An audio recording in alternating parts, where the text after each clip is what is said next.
All right, what is up, everybody? This is your boy, DSP, David Stephen Patterson. Welcome to this very special edition of Heartthrobs in Boxers Talking Sexy Smack. On today's show, we have Neil Levovitz, my dear love and cohort in this extravaganza of a show. And we have another very special guest, another heartthrob in his own right. We were going to get Jason Momoa. We almost had him on the show, but unfortunately, he had to cancel. So yeah, last minute, get Aquaman 2. I don't want to. I have confidentiality, but Aquaman 2. It was, and it was supposed to be a battle of the heartthrobs between the Staffing Shark and Jason Momoa. Basically, Staffing Shark and Aquaman is what it is, right? Staffing Shark looks very handsome live. I mean, you're not. I mean, don't get me wrong. Yeah, go ahead. Well, no, Jason Momoa could have handled the Staffing Shark's heat. Could handle the heat. No, Staffing Shark, you look better in video. I look better in still pictures than I do in video. You look better in video than you do in the other pictures. You're a very handsome man. You don't come across as necessarily handsome. I got boxer shorts on too. You know that, right? I've got mine on as well, but I don't show them anymore because I got some nasty comments. I thought someone saw my grundle last time I did it, which we don't want that to happen. Now this is a very special show. We are in Boxers. We may switch to wet t-shirts at some point. I do have a very sexy selection of French cheeses for us to sample very sexily, and of course, at some point, I may be serenading all the ladies again. Yeah. Yes, you need a Latin name. My name is Devuardo.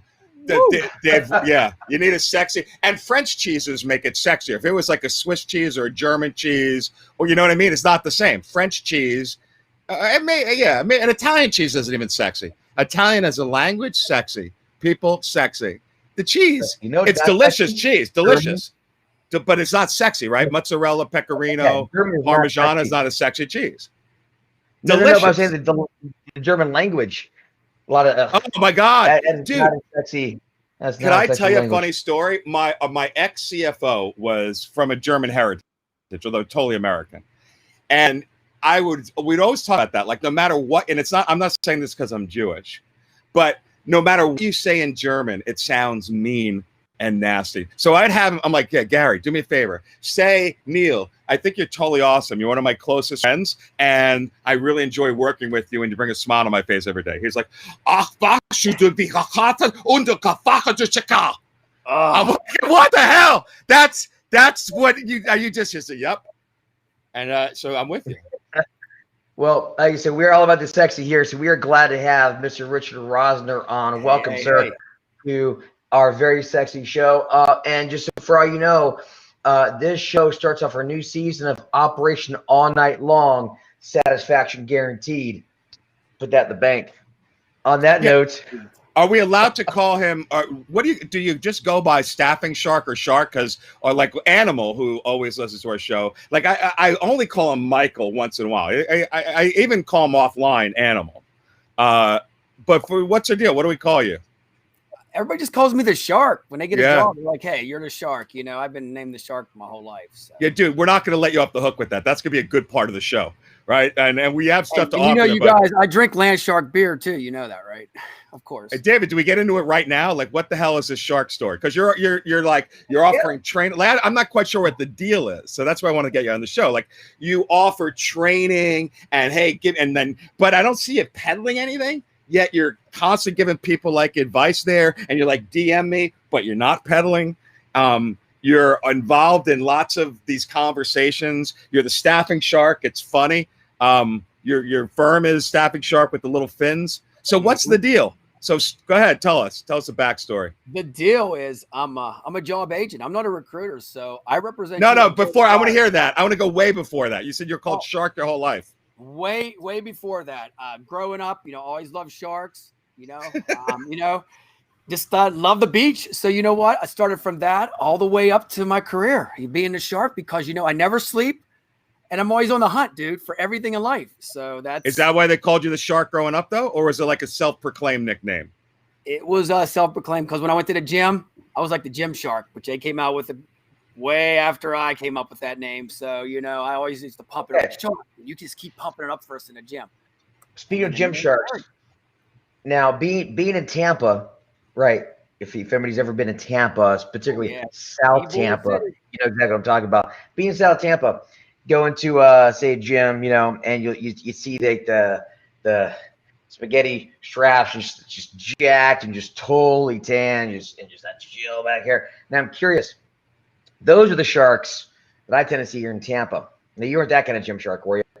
Oh my God, that's a loaded question.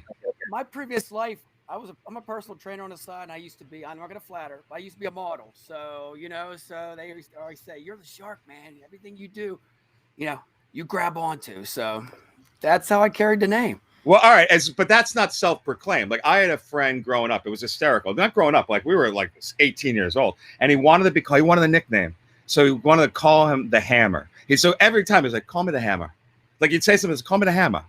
And we would just make fun of him all the time. We'd call him that as a goof. But it's call me the Hammer. Call me the Hammer. Call me the Hammer. Like you can't give yourself a nickname without being abused. No, it's like George Costanza and Seinfeld was like, right, T-Bone. Call me T-Bone. All right, George. Yeah, T-Bone. Right. I'm not saying that the jerk store called and they want you back. Oh yeah, the shrimp called and they want your whatever it is. They want anyway. That's a great show. But now, okay. So you so let me get this right because I heard you mention, but you represent the job seeker. You're not out there representing the company, but you're like a candidate advocate. Actually, I do both. I do business development too, which I call consulting. I don't sell anything, man. I go in with the love. I tell everybody, you're gonna love this. My conversations, I don't interview anybody. Every time I call somebody, we're drinking beer, we're talking about coffee, and then we get to meet each other. So, that's why people's getting to know me as the America's job agent because I'm going. All right, but America's, give us an idea so we can get some credibility for the people. And I'm not putting them out because I don't know. How much you billing? Billing? Yeah. Here, about $1 million, Bill. All right. So that's all right. Hey, listen, and all on perm, right? Because you're not using my staffing back office, so it's got to be perm. No, I did contract for 8 months. What? Who are you using? Shark. I know. Oh, dude. All right, we'll talk. Oh, David, dude, I don't want to hear it. Last show was it was nothing but an infomercial for you, David. Anywho, yeah, Shark, we're going to talk after, man. Seriously. And let's move on from that. So, Shark, that's good. Keep going with your story, bud. So what I'm doing now is I did jobs across America this summer. So I used to go to cities and then would set up shop, Myrtle Beach, Charleston, South Carolina, Charleston, West Virginia, Youngstown, Ohio, set up for 6 days and find people jobs. And guess how much I got paid for that? Zero. I did it all volunteer. Pro bono. 175 people went to work this summer while everybody else was home, worried about COVID. I was out on the streets. The mayor's paid for my, the airfare or if it's the hotel. And then now I'm branding myself that way. So I saw when you were doing the job fair. I was wondering what was up with that. So every time that I did a company, I got a contract with him and usually placed about 3 direct hires after that to fill back everything else. So all right, go back to your MO for the sales, the coffee, the beer, because I mean, we talk about that a lot on the show, and you totally come across as a character. So I want to hear that, but you're not selling anything to recruiters, right? Like, or do you? Not yet. I'm coming up with some solutions because everything that I've done in the 9 years I've been into it, starting out with labor ready, but for a future reference, no, it's just giving back the feedback. I know what's out there. I know what works. I've worked with the big box. I worked with the small companies. I know what effing works out there. I'm out on the streets every day. I mean, you guys see it. I have a mask on. It says Staffing Shark on it. When I go to Walmart, I got people stopping me saying, "You're the guy who can get me a job in a local town, right?" Just like that. So you are America's headhunter. And I love it. I mean, I make people embrace. I help them out in the gym too. I mean, it's just not about just finding a job. I'm helping you out for everything. But Shark, let me ask you this. And I don't mean this as an insult at all. Because I think I'm similar. Meaning you get a lot of people that don't like you also, right? Meaning you're like maybe a bit much for people. Again, I don't think so. I dig you totally. That's why you're on the show. I'm not making this like gonna surprise you. But do you get that because you're so confident No. I absolutely get my fans, and I told you in the show, I get people who don't like me. You're true on that, because I tell everybody, you got to look in the mirror every day and say you love yourself so you can love other people. Candidates, 99.9% love me. The people in my industry, it's gruntle because they're not happy with themselves. I'm sorry. I agree. But you definitely get that, right? Because your people are gonna be like, all right, dude, knock off the charade. Even though you're like, right. There's got to be a badness about you. You got to be sad sometimes. You got to be grumpy. No, fuck no. I don't get grumpy at all, ever. It's freaking love life, and that's you gotta be real. You gotta be real. So what they tell everybody is that there's a lot of people out there trying to make a name for themselves and trying to, get out there, even if it's just in their own niche as a recruiter. And candidly, there's so many vanilla people out there that are just vanilla because they're afraid of not being corporate. They're afraid of showing off their tattoos. They're afraid of whatever. They're throwing out an F-bomb. Fuck. Sorry. Yeah. Hey. But one thing I realized is that for me, when I first started coming out, a few years back, and I used to get a lot of a fair amount of hate, and then it was weird about maybe 6 months to a year in, it just stopping occasional, but really not that much, but it stops, and eventually at some point, people just stop trolling you, or when they do troll you, your people come and go after them, right? Because you kind of get this tribe that really loves you, which helps as well. So but you got to put yourself out there, and people unfortunately just aren't willing to do that. What people say about me or what they think about us, I really don't care. I don't give a rat's ass what they think. One thing I will bring: positive, truth, and entertainment. Man, that's what it's all about. You know what I mean? Well, Shark, when you first came into my world, which was via my group, I'll be honest, my first reaction was, go ahead. What the hell is this guy's deal? Right? Like, you came in there, you're like, all right, so, and he gave some great advice. You're like, hey, this is advice from the Shark, the staffing Shark. Hey, and then I'm like, what the really? I was like, but I continued to watch it. I'm like, I love this guy. Like you were like really very sincere, but that's why I kind of brought it up. Like, I'm wondering, like, it takes a while to people say, my God, this guy really is this like giver, positive energy guy. Well, hold on a second, Neil. Are you? Is it more like in love with me and him? Well, this is the romantic heartthrob episode, isn't it? Can you get out your guitar for Shark and I? I am totally straight. Last time we joked about this, I got I got my gay stalkers. I'm totally straight. I'm sorry. Go ahead, Shark. Play it a little, David. I want to try this. I can't play. Give me a little. So just stroke whatever. I just want to do a serenade for the Shark. Nothing. I can. All right. Back to you, Shark. So give us some more of your secrets for everyone. That's what they want to hear. Yeah. So the secrets are the bottom line is, though, you got to bring energy and excitement. Every time I go out in a crowd, I entertain them. I mean, it's all about entertainment, capturing the audience. I mean, you guys know Gary V, one of my, I follow all his footsteps, and it's, and I think in this industry, we get a lot of bullshitters. We do. We have a lot of bullshitters that say you're going to make a lot of money overnight. It doesn't happen that way, man. You got to have strategy. I mean, my favorite football team's the Patriots. Look, how did Tom Brady win 6 Super Bowls? Come on. You got to follow that concept. Some people would say cheating. Here we go. I'm not saying I say that because I'm a Tom Brady fan. I'm just saying, and I will say, one little side note as well. So I'm in Tampa, so we have the Bucks, right? And I don't really follow football very often because I have a lot of shit to do, and I just kind of grew out of it to a certain degree. But I was when I heard about Tom Brady coming out of the Bucks, and I kind of felt like, if you're that homely girl in high school, you're not that good. You're kind of homely. And all of a sudden, the big hunk from the football team, the quarterback, who's like really taking interest, you want to date you, and you're like, are you screwing with me? Like, what's the setup? And I felt like, man, like a setup. Like, why is he coming here to the Bucks? The Bucks, So that's how I felt when Tom Brady. Wow. Do you get interesting analogy for you, David? I'm not going to question your sexuality, but I find that an interesting. You came from the girl falling in love with the heartthrob as opposed to the other way around, huh? Well, I tell you, Blake was a hell of a quarterback, and he was a heartthrob. I'll tell you. Don't worry about that, Dave. But now he works on my car, so My friends bust my butt all the time. They say you're a Brady, Brady crush all the time. My boys from Pittsburgh, you know what I mean? So I get my butt busted all the time, man. All right, so back to go ahead. Sorry.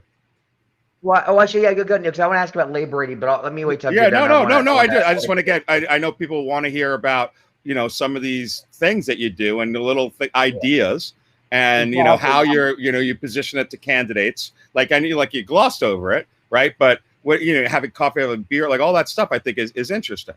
Well, here's David, one thing that works, Neil. I'm going to tell you straight up. It's called jaw burst. I came up with. If you see on my site, 10, 11 seconds of a burst of visuals of like cartoons of the Staffing Shark with the logo for light industrial. I do a jaw burst, 20 to 30 replies within 3 days.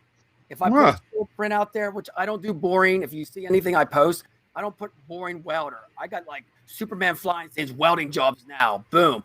Get hired, Staffing Shark. That's all I say. Boom. They follow right into my inbox. And for context, these are all like so light industrial, skilled labor, that sort of thing, right? That's mainly what you focus on.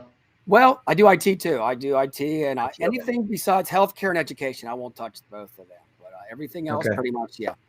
Now, we will get back to some more tips, and not just the tips, but we will get back to that in a second. However, I do want to ask about Labor Ready. So, I on your LinkedIn profile, of course, I see you were with Labor Ready. So many people don't know this, but because it's not on my LinkedIn. But when I first started in staffing back in '97, I actually started with Labor Ready back when Glenn Wellstad, who started that company, was still involved in it. Back when we only had like at that time like 60 offices nationally at the time. It was like super small.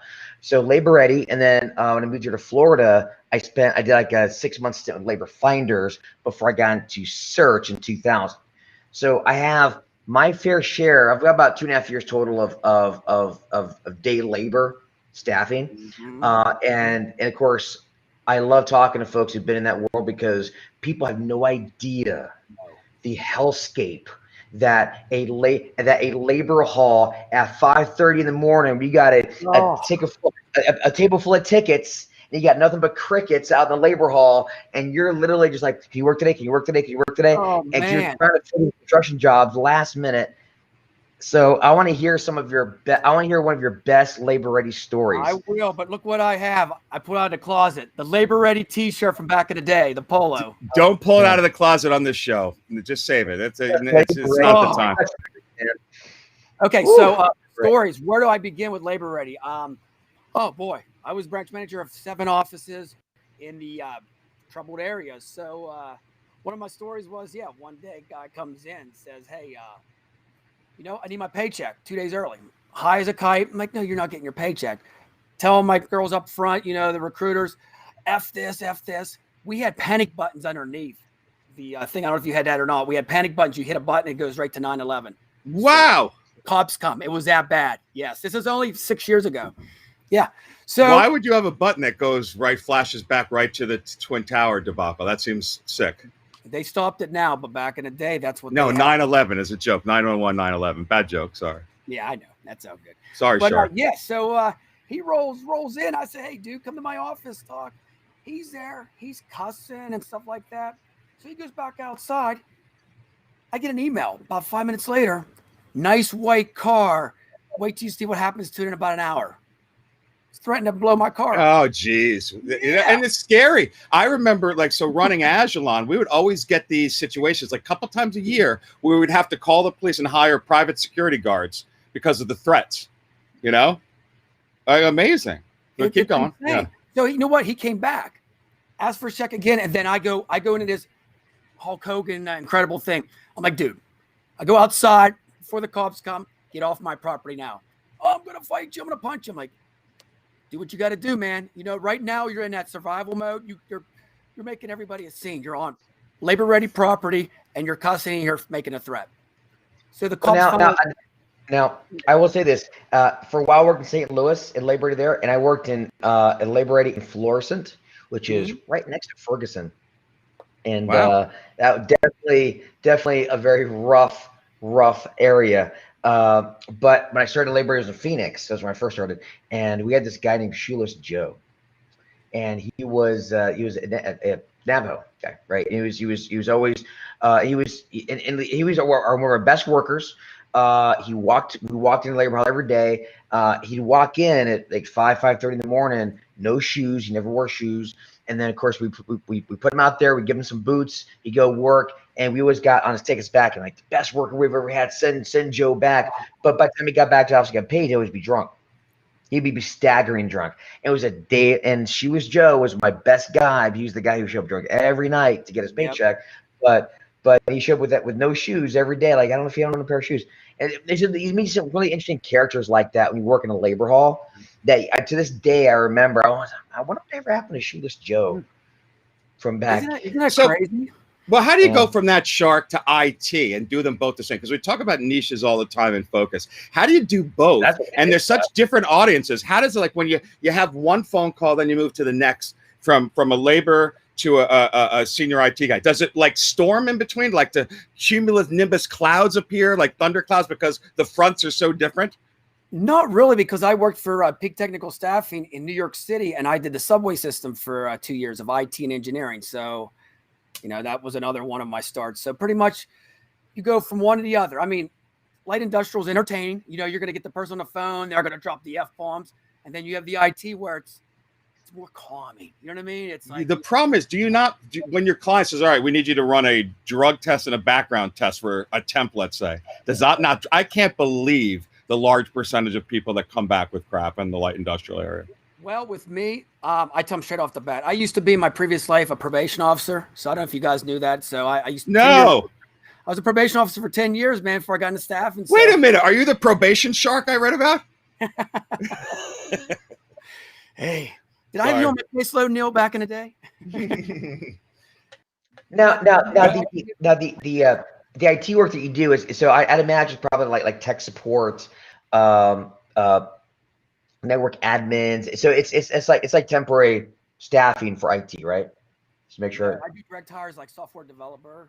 Okay. Yes, you know, so pretty much, you know, the game it, you know, so whatever they need, I'll dig it up. So Sharks. Yeah. So with that said, well, let me ask you something. I'm curious. So, you know, for recruiters, especially those in search, you know, we talk a lot about niche, like having a specific niche, being a master of that niche, being a master of your domain, to put it in Seinfeld speak, right? So going from a niche to niche or area to area, do you find that you have to focus geographically, or how do you kind of focus yourself a little bit so you're not spread too thin on searches that maybe don't relate to each other?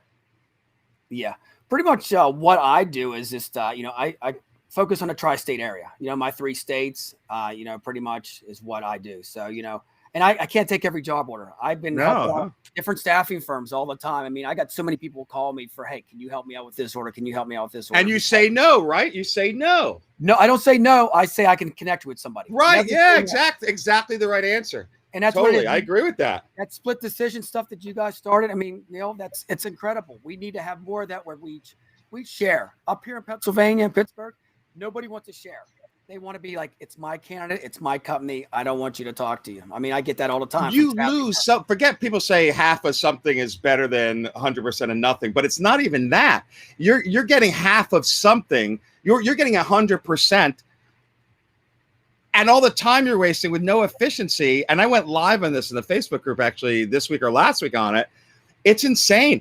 You should not go national just because you can. Like, I don't understand how people don't get that, how they don't get from going from Pittsburgh to Ohio. Okay, that you can do, or Pittsburgh to California. And then what do you do with all those Pittsburgh people you just got? And by the time you come back, they're all gone. And then you get a position in Arizona. Like, it's just stupid. You need to get not necessarily. David, we lost your video. We lost your video, bro. Yeah, first of all, yeah. All right, I'm back. But yeah, well, I disagree with you because you can. Because if your niche is thin enough, if you're doing a very specific, I agree. If your niche is right, because as I talked about going live, you need to focus on several items. Your specialty is one, IT. Then you can go deeper into it. SAP, right? Then you could do geography. Then you can do level of the position, right? Then you could do vertical sector. So you need several of them. So I totally agree. I totally agree. You don't need to add location to SAP if you're already just doing that, or senior SAP, right? I agree with that. On the niche. I mean, typically, at least the way I look at it I typically look at it from a sales and marketing perspective. I look at like I would want for any of my clients, for example, or really anybody that's running like a full desk to have roughly between 2 to 3, maybe 4,000 decision makers, potential prospects in that niche. Because at any given point, like 1 or 2%, maybe 3% have a need and be in pain, you can sell to them. And so that's a good. So if you can figure out like a grouping of that and own Right. that, And the example we always use is they're selling widgets, right? Generically, it's always widgets. How did widget get that? Right? Like, it's, you know what I mean? Everyone uses the example. Let's say you're selling widgets. Well, no one sells a widget. What is a widget? Those little widgets they came out with this year or last year that were two. What the heck's a widget? Anyway, enough of that. Back to you. But yeah, I totally agree with you guys on it. You have to have certain pockets. I work in Orlando, Florida right now. I mean, I'm saturating the area with some different press operators and stuff like that. And I think that's the biggest thing, recruiters. I can give you any advice. You can't grab everything, and you got to learn and study. Like leads, I don't pay for Zoom info or nothing. All my lead generation is free. My marketing's free. I don't spend a penny on budget, and I can get 600 people, 700 people a year easy. Clients? You're talking about candidates? Candidates and clients, yeah. I mean, how are you getting the clients usually without how they coming to you? Me, I get on Craigslist. I know my market. Like Pittsburgh, I can tell you every staffing firm who they use. Your clients are going on Craigslist looking for recruiters? Yes. Really? Yep. So you can look. Yeah. I mean, anybody post anything on Craigslist. You can see Robert Half, all them staffing firms. I go after that because you know what? They're not servicing the person the right way. When I go in, I don't sell anything. I talk to them just like I'm talking to you guys. It's like, hey, can we be friends? And that's all. But how do you find them if you don't have Zoom info? Or like, how do you connect? How do you find them without any tools? I will say this: I used to post my jobs on Backpage back in the day. Backpage. I seen you on there before. Backpage. Oh man, that was before the dark web. Jeez. Why don't we hear about the dark web anymore? Let's just say it was seized by the FBI a couple years ago. Yeah, it sure was. Why didn't the dark web was all over that's all people were talking about. It's just because Corona, COVID took over everything. Is that why we don't hear about these things anymore? Probably. Yep. Yeah. Is there no other news happening? I don't understand. I do not understand how all of these stations talk about either what's going on with the election or they talk about COVID, and there's no other news going on. It's amazing. I think it's amazing. It's the deadliest pandemic that the human race has ever faced in all of our history. The bubonic plague has nothing on this. Are you reading? Yeah, neither does the fake election that there's no proof of that is. So we can go back and forth, David, on politics. All right, don't start. Oh, I know, man. PA stuff. Oh, yeah, we're not going political. We're not waxing poetic nor waxing politics. Waxing political. I'm just glad they cured the flu finally after all these decades. Finally trying to cure for the flu. Can I tell you a funny story? So one of these niche players in healthcare, it was hysterical. I was on the phone with her maybe 2 weeks ago. And she was talking about business. She's like, yeah, it's really growing. It's like, great. And I got this. I'm investing in that. And she's like, what? And they do nurses. And like, she's like, thank God for COVID. I mean, she's like, it's just amazing. And like, COVID's just been a great. And, then we're coming up on flu season. I really hope it's going to be a bad combo. And I just start cracking up laughing. Like, I just found that so funny. And she's so sweet. And she's talking about, I hope it's a really bad combination of flu and COVID. For her business to uptick. And I kind of get it because I have some major COVID projects going, and I don't want it to kind of end. Like I heard about the vaccine. I'm like, yay. It's selfish. Selfish. Not to be compared with shellfish that the shark enjoys. That's shellfish. Right. Hey, so that's it. Let's talk about this. I want to ask Shark. So back to actually went for Clay Shark. Yeah, go for Call me the hammer. The hammer. Yeah, and for me, my moniker's DSP. That actually started off as a joke, surprisingly enough. It was I said it once and it just stuck. But that said, going back to getting clients. So I know for you doing a lot of like industrial and IT as well. So you got some like non-traditional ways of getting clients. So I'm curious because I think some of the recruiters listening to this would be interested to hear what are some of your more non-traditional ways going out there and getting clients? I think for a lot of recruiters, that's really what they need right now. Exactly. If they need clients, I think they need to tap into the associations. If tap into that, go into the website, all the free information's right there of their email, their phone number, reach out with bullet points. I always tell people when you send an email out, no templates. We don't do templates around here anymore. Come on. A bullet point of 5 reasons why you can help them. Do some research on it. Put 10 companies out there. I guarantee that's right. Within a week, you'll have 8 contacts. And you probably close about 4 businesses. I'm telling you, that's the way you do right, it. because you can't do that if you're not laser focusing on your prospects where you have accountability. So you can make 5 bullet points based on research on LinkedIn or what you found. I could do this because A, you just acquired this company and you probably have this. B, because we both have this, so we have the same upbringing in terms of education. What you can do that with 5 people, 10 people. You can't do it with 50 or 100 or 1,000. Can't. Yeah. Well, now I will say this. I will say this now. First off, holy shit! Are you disagreeing with me on everything today? No. I am agreeing with you actually. All right. In that way.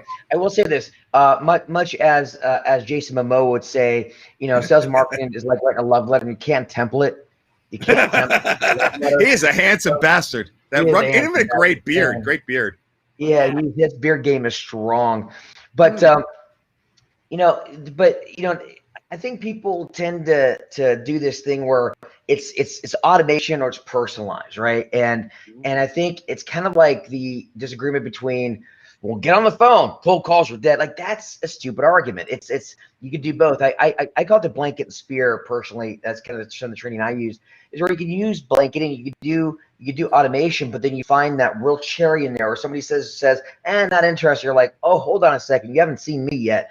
And then we go super deep personalized. And wow, you know what? You've convinced me even more, David, than you did when we talked about this exact thing last week. So yeah, I agree with you even more for the people that are new to this week's show. Exactly. Yeah. I forget what I talked about. You tell the exact same story, but I'm just getting revenge. It's totally true. But I just think we should keep a couple weeks between the exact same. That said, I went live and I talked about the exact same thing. Are we running out of material, David? Is it time for us to put the boxers back up? Neil, I've not been insulting you on these shows for at least a week. Do you want me to get back to that? No. This is the first time you didn't call me. I love that though. I think it's an important distinction though. People need to realize that you can go I'm not a big fan of templates either. I mean, I think it's more of you should think of a framework. If you have a framework, then put your thing in.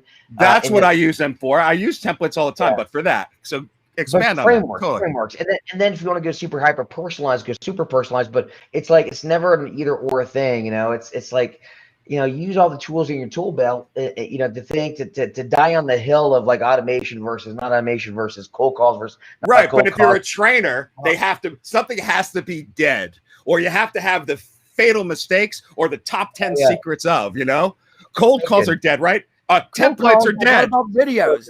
Guys, do we talk about videos? Video's dead. Video in your email. I mean, that works a lot. It does work. I love video. I do too. Guys, I'm going to throw a secret out there. Revive Workforce discount. I throw a Revive Workforce discount. I don't tell them the percentage until I get them on the phone. It's great. Nice Revive Workforce discount. What does that mean? You're getting a discount because of COVID. We're giving you we're reviving your workforce. We're going to give you a discount in the beginning. Oh, okay. So COVID discount basically. Yeah. Now it'd be funny if it were a 19% discount, or is that too soon? Is that too soon? What percent discount? 19% discount. COVID-19, right?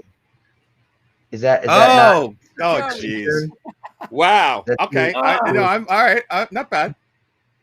19% discount. I don't know. I'm just wow. I love that. Something else, guys. I'm going to throw out there real quick is when I have my candidates go to interviews. If you see, I do videos before they go in. I call pump up the interview. I have them in a parking lot. I pep them up with a fist pump. You're going to get this job. They go in, come out within about 10 minutes. 8 out of 10 people got a job. So sometimes I will show up in the parking lot and prep them before the job. And then I post that. And then everybody wants dude, can you come to my interview? Can you get me a job? You see what I mean? It's like a domino effect. All right, so we just had somebody here say, please spend additional time on client acquisition. So how about we do this? Because I think all of us have great ideas for client acquisition. How about we do this? Let's do kind of like a roll around robin, Shark, then Neil, then me, and we'll give our best client acquisition tips because we just had this beautiful Facebook user request it, and let's give them what they want, shall we? So Shark, what would you say? So what would you say if average recruiter says, "Hey, Shark, I need to get a client next week." You mentioned the emails, the bullet points. Mm-hmm. What else? What other kind of like major tips could you give, hacks, if you will, for them to get rapidly in front of clients, close them? I think the biggest thing is first you got to see what sector you're going to be in. Get your sector, and then work out your area, and then focus on 10 to 15 companies. You don't need to get a million. You don't need to get on Zoom info and have mass emails out and stuff like that. After you get the 15, get their email. You can get their email for free. I get every email for free. It's easy to get that. You can work on LinkedIn. Most of the time it's on the website. If you call the front desk, they'll tell you, hey, Jane's not working, but here's her direct email.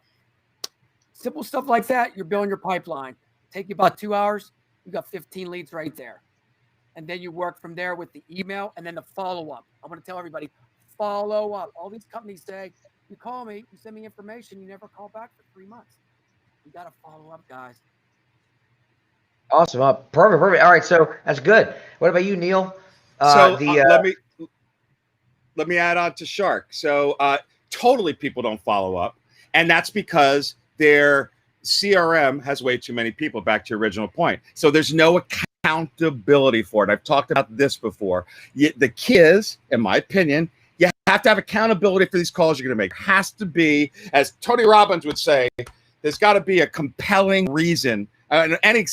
Why I need to connect with this person. And they're not going to be one of 100. They're one of the 10. And I'm going to do some research on them. And I'm going to talk about something funny. And I'm going to connect with them. And and when they blow me off, I'm going to keep trying. At one point, they say, all right, look, Neil, I admire your persistence. Or you get that all the time. You also get people that will respond because it's personalized. Accountability. If you don't hear from them, I'm going to try Facebook to connect. If that doesn't work, I'm going to try a person that they know and see if they'll introduce me to the person. Then they're going to say, oh, wow. And they got me coming in on LinkedIn messages, and they will talk to me. I can only do that with 10 people. So, and I'll say, just to add on to David's thing, and then we'll turn it over to David, DSP or the hammer, whatever we want to call you. I also do the blanket approach. I also absolutely I just hit today my 30,000 email list and got tons of responses from it. So I do both, but for the real clients that I want to land, absolutely I'm going in hard and accountability. DSP? What is your DSP say? That's awesome. And I actually wanted to piggyback off that. And first off, my new name is now Sex Panther. So this is the Sex Panther advice. So first off, go join one of my programs. That's what you do if you want to get clients. But in all seriousness, though, I want to take more technology focus and process focus. So here's what I would do. If I had no clients and I had to get clients in the next week, here's exactly what I would do. I would go in, obviously, have my niche, all that kind of jazz, etc. But I would go out and scrub, off LinkedIn. You get scrub like 500 to 1,000 prospects or hiring managers, and get do like a free trial of outreach, outplay, any of these other messaging sequencing things, and write out a multi-step sequence, right? Find out or talk to your market and find out, what pains they're going through. Not like I can't find candidates. Okay, everybody's, that's not a pain, right? In my industry, for example, SAP leaders are frustrated because they can't find talent out there in the open market. They've got the Accentures of the world overcharging for junior consultants, that end up trading on their own job site, and they're paying for that. That's a big frustration. I say that to an SAP director. They know I'm in the game. That's the things they say to each other, right? Find out their vernacular, find out what their pains are, talk to them, put that in your messaging sequences. Hey, Bob, I solved this, right? It's not about how great you are. I'm an SAP recruiter, 20 years experience. It's about, hey, Bob, hey, I'm not sure what your situation is, but I specifically solved this. Is this something that resonates with you or not? And put that in your messaging sequences and literally run 50 to 100 people a day. LinkedIn email, phone, just and get that thing going. And then that's your blanket technique, right? Here's the spear. So what's going to happen is you're going to get people who say, not interested, no need. That's fine, right? They say not interested. You go on their site and you're like, oh, they actually have a need. They're looking for a blank. All right, I'm gonna get in there. They don't know who they're talking to. So go and do a screen share of that job. Do an analysis on it. Hey, Bob, I wanted to show you a little quick value here. I see this job description. You've got Keyforce and Red Dot Solutions, both posting the same job on the same job board that you're on. Have you considered maybe looking at candidates that aren't all over that job board, the real A players? Here's how you can improve on your job, and here's how you should audit your search firms moving forward. Just want to help out. Anything I could do, and here's some more value for you. Just stack that value on an email and send it. And so you've got this kind of blanketing technique, but there might be 10, 15, 20 prospects in that mix that tell you no. You're like, you don't know who I am, and you spear them, and you go super deep with that personalization. And that's, so if you do that, what's going to happen is you're going to get the benefit of just like this broad reach, but you'll also get the benefit of having like some super high personalization and getting in front of clients. And if that does not get you a client, I don't know what will. May I piggyback off of your piggybacking off of me, who is piggybacking off of the shark? Yes. Or do we want to go back to the shark? You're the host with the mostest. No, go for it. Go for it. I'm done. I would totally agree. But if there was a gun to my head and I needed those orders this week, I would do the biggest secret that I use to train all of my search people on. And that would be, I would get on the phone. I would go to a job board, or I would go on LinkedIn, and I would talk to as many candidates in my niche as I can and find out where the hell they're interviewing, and find out as much as I can about that, and find out hiring managers' names if I can. Hell, did you meet with Bob Anderson there? No. Like, I would source prospect. I would use that. I would shake that all out, until I got 4 leads that I know they're using Robert Half, and I know they're still in the process. Someone just interviewed there for first interview 2 days ago, and that's who I'd call if the gun was to my head, and I need it that way. And I'm going to add this in there. The line to use, I love this line. The line to use, because what these staffing companies do, or companies do, especially Robert Half and all them, they copy paste the job description. They redact the client name, so it's super easy to find out who's running the search. So this company's using Robert Half, so you reach out and say, hey, I happen to notice that Robert Half is copy pasting your job description on the same job board that you're on. So I'm kind of yeah. Totally call him out. Yeah, call him out. I hate this thing where you do this whole thing like in my network. I was made aware through my high level network that you're get up. They know you're not on a job board. Let's be real, right? So let's. I happen to see this, and I saw that Robert Half and Keyforce both posting the same job description on the same board that you're on. If you're not satisfied, if you're frustrated with seeing candidates that maybe aren't being screened fully because they're trying to race to get it into you really, really quickly, have they considered another alternative? Just things like that, right? It's about being honest with your prospect. Exactly. I'm going to take it a little bit further real quick here. When you get a candidate, ask them where they interviewed at before. They never heard from them. You got 5 companies right there. Totally. Yeah, right there. Yeah. Candidate market them with their first name and say, look at this candidate. Do you want to look at this? I'm saving you time for putting it on Indeed and everything. It works. Absolutely. We have a question for Shark from a user here, or from a pretend client, right? Why should we use you? What makes you different than everyone else? So this is a question I think that everybody kind of hates, or usually hates. Like, why should we go with you? And now it's time to dance, Mr. Monkey. Not you, Shark, but just that kind of the general feeling, like dance for me. So, what's the best response to that? I think the big thing is right now when you talk to hiring manager HR, I'm your extension of your HR. I'm not another firm. I'm with you too. So you work up as a team, because everybody's scared of HR. I see this on the blogs all the time.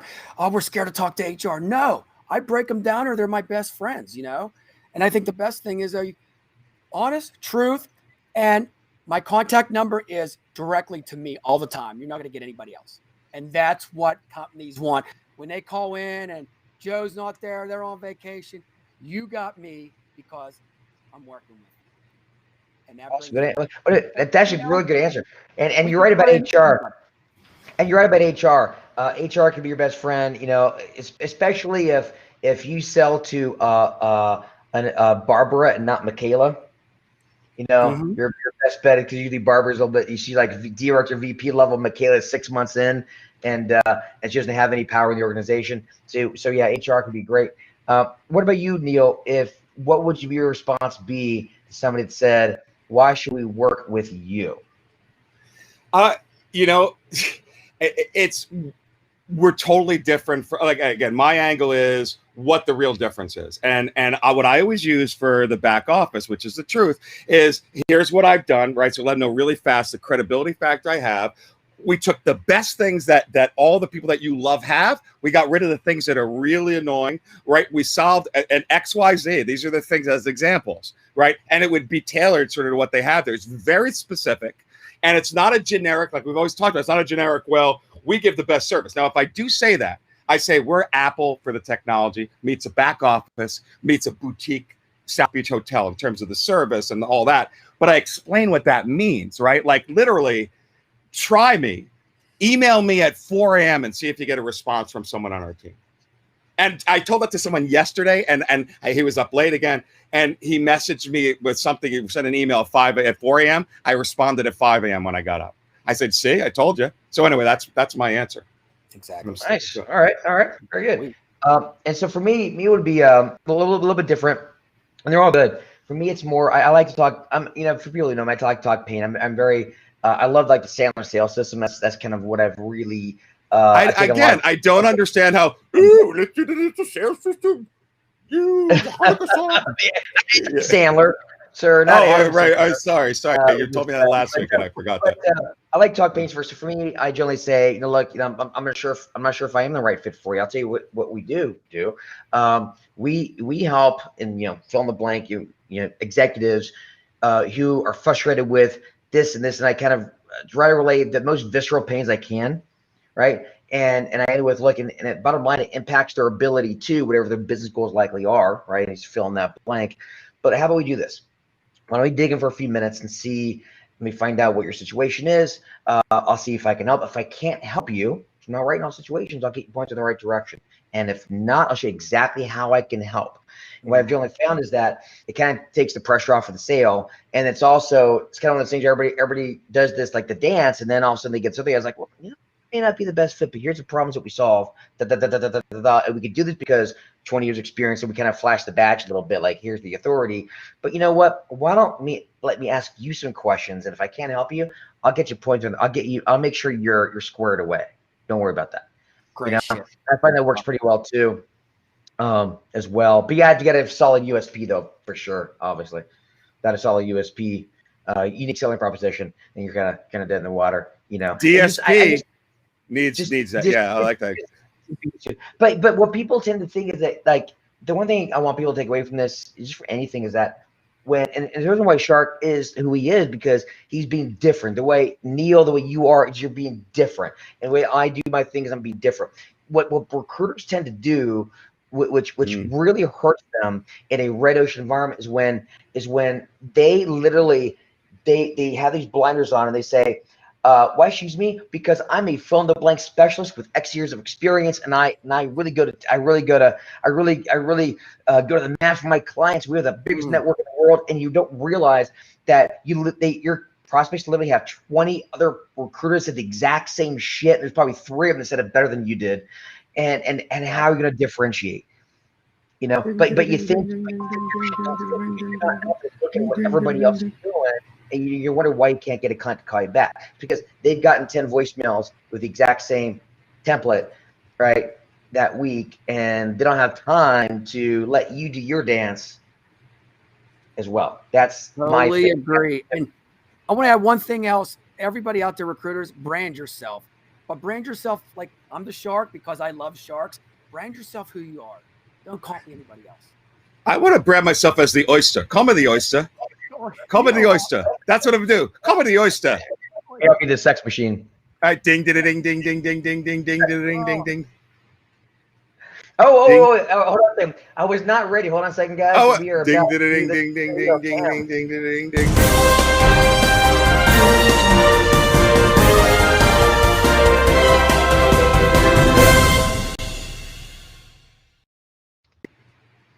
December let 'em 11th, draw. 1945. Today's news top stories. See, yeah, I'm on a roll there. You both seem interested. I like it. 57% of people polled on a survey by American Staffing Association claim that COVID is responsible for their job loss. Stupid ass poll for starters. What's your reaction to that? 57% of people blame COVID for their job loss. I mean, I don't know where to start with that. Come on. Well, come on. Like what parts? Like I think it's ridiculous in many levels. Yeah, I don't like polls. Period. We know that. Yeah, we make fun of the polls all the time. Yeah, especially when they're contradictory. Sorry, that's a bad joke. Anyway, but yeah, I agree. So obviously, it makes sense if somebody would say that. Obviously, because we had the strongest job market in generations, and then a year later, and people out of work. Obviously, they're going to say it's COVID, right? But I'm sure there's a lot of other factors along with that. But honestly, the way I look at it is that the people who succeed in this new market, they're going to be the ones who take the bull by the horns. Don't lay blame on anybody else. Don't point the finger. Oh, COVID did it. No, well, maybe, but it's your responsibility. It's that extreme ownership, a philosophy of Jocko Willink. Extreme ownership. Take ownership of what happens to you, no matter even if it is your fault or not, and do with it what you will. And I think people who have that attitude, whether they're laid off or not, COVID-19 or not, whatever, doesn't matter. Those people that will pick themselves back up and succeed, right? Well, let's face it. People lost their job because of COVID, for sure. We all know what's going on, for sure, right? So absolutely true for a whole bunch of people on there. There's also a whole bunch of people that were surveyed that you got laid off as an excuse for COVID because you weren't good. You weren't cutting the muster, and it was a nice, simple excuse to get rid of you. You were making more money than you were work. Well, yeah, you know what? When the unemployment rate is 3.5%, and IT was even lower than that, you had C players getting offers. Like I can walk out the door and I'm throwing 3 offers, and now companies have to do more with less. Obviously, performance takes more precedence because now people can be a little more picky in some industries. So I 100% I agree with you. I think a lot of those folks that benefited from, well, it's like recruiters, right? And a really good market, you can quite literally be a resume flipper and make 6 figures. Not that hard. It's not that hard to make money. But when the recession happens, I've been through a couple of recessions, so I've experienced this. When a recession happens, when you're making easy money, all of a sudden, next thing you know, like the rugs pull out from under you, and you realize you kind of suck as a recruiter or a marketer. Right. Secrets to recruiting in a pandemic, right? We both make fun of that all the time. Like that came out as soon as like March 18th, there was experts on how to make money during a pandemic. I'm like, what are you, 120 years old? You were around during the Spanish flu? I'm like, asking you a question. How come a recruiter works 6 months, gets fired, and goes to agency after agency? They keep hiring these people. Did you ever see that? Yes, always, dude. And I would never allow them to be hired. I would always say, come on. Like the good ones don't, but because it's fool's gold, bro. It's so appealing. It's so hard to find someone with experience. If you're lazy, you don't want to retrain them. You don't want to train them from scratch. Oh my God, it's such a pain. And it just looks so appealing. You know what I mean? It still looks like a steak dinner, but inside the meat's rancid. That's the problem with it. Well, there's problems as agency owners. We're salespeople at heart, right? And so we're trying to, what we're doing when we're recruiting other recruiters in our firm, we're trying to sell us. We're trying to sell to them, right? And we want them to say yes. And we're like, yeah, but with us it'll be different. Like I'll turn this guy around. Well, you're not, right? You're not. And so I think what I found as an owner over many years of maturity is that I realized that, if somebody has not been successful somewhere else, they're not going to be successful with me. I'm not like this magic elixir that's going to all of a sudden make someone a superstar. I can help it. I can adjust. I can find some of the diamond in the rough. At the end of the day, if that's your hiring model, you're going to be wasting a lot of money. I've wasted hundreds of thousands of dollars hiring people I should not have hired. And it's the worst. I think we all have. Yeah. Well. So David, we got to wrap up. We got the Shark and I have a 1:00 hard stop, or maybe 12:59 hard stop, because we're doing the Shark and Chris Wessel and a bunch of people have put together a great roundtable of really cool stuff in the room in Facebook. So go to the IRSA, Independent Recruiters and Staffing Agencies, and 1:00 join the live room that these guys set up. I'm just going in as a participant, but it looks awesome. So the more the merrier, really. Well, that said, Mr. Rosner, Mr. Shark, anything you want to promote while you're here, feel free, brother. Hey, anybody needs any help in anything, reach out to me. I'll give you the honest truth, from nutrition all the way up. Just remember, recruiters, you got to eat and be healthy too. Firm believers. So at the end of the day, if you need any help or have questions, reach out to the Shark. I'm always here for everybody, man, because I love y'all. So, man, Richard, it's great. It's great having you on, my man. Neil, anything you want to promote other than no, I don't want to promote anything. I just want to say I knew the Shark was going to be a super interesting guest, and didn't disappoint. And I'm glad you joined us. So thank you, Shark, very much. Thanks. Can I do my Ric Flair real quick? Woo! Yeah. Woo! Yep. Oh, you know what I want to say? The Boss splits and what is it? Herc splits. Herc splits. What's his new split board name? Headhunter splits. Headhunter splits and Boss splits.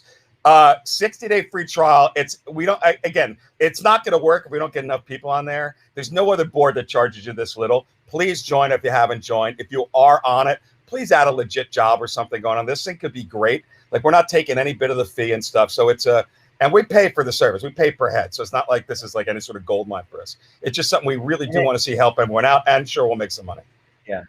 And for me, one last thing, guys, and I'll promote my thing. So I have a lot coming out. I'm actually about to drop a video today on an inside look at the Accelerator and Tactical. We just recently announced Accelerator is now 1 year. We're getting calls for 2020 pricing for 2021 for an entire year membership. We're about to launch Tactical Link, which is our LinkedIn automation tool. We are also about to we'll launch a few things. I'm not going to go into more detail there. If anybody's interested in working for the Kinetic Group, my search firm, let me know. We're hiring. If anybody's interested in working for the Digital Headhunter, we're hiring. With that being said, folks, I'll leave it at that. Love you all. Peace out. I'll see you on All the right, flip. everyone. Yep.